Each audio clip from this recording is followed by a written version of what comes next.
Il y a pas longtemps, j'ai assisté à un atelier de poterie à Moscou et j'ai décidé de vous montrer comment ça s'est passé. Je vais vous montrer aussi les objets que j'ai fabriqués et je vous apprendrai bien sûr un peu de vocabulaire russe. À Moscou, il y a beaucoup d'organisations où on peut faire de la poterie, mais moi, j'ai choisi une organisation qui s'appelle Chalet Studieux et Poétrie. Et là, je ne sais pas pourquoi ce nom.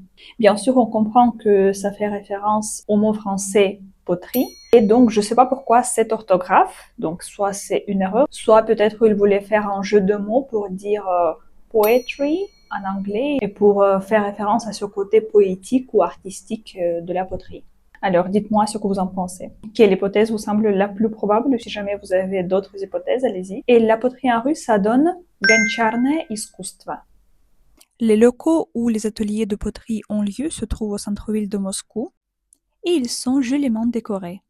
Pour fabriquer des objets, il faut passer par plusieurs étapes. Les voici. Et voici ce que j'ai fabriqué. Ça, c'est une assiette. On l'appelle tarelka en russe. Et elle est en forme de pissenlit qu'on appelle adovanchik en russe. Ensuite, j'ai fait une tasse. En russe, c'est tchashka. Et elle est en forme de planète. Planeta. Et enfin, c'est un vase. Vaza. En forme d'ours. Медведь. Les objets sont fabriqués en argile, glina, puis ils ont été cuits dans un four. La cuisson a été faite 100 mois et ce processus a duré environ 3 semaines. Maintenant, on peut dire que les 3 pièces que j'ai fabriquées sont en céramique. En russe, on l'appelle keramika. J'aime trop ma nouvelle vaisselle.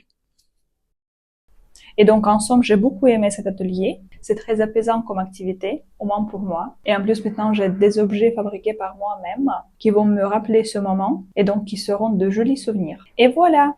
Si cette vidéo vous a plu, n'oubliez pas de liker et de vous abonner.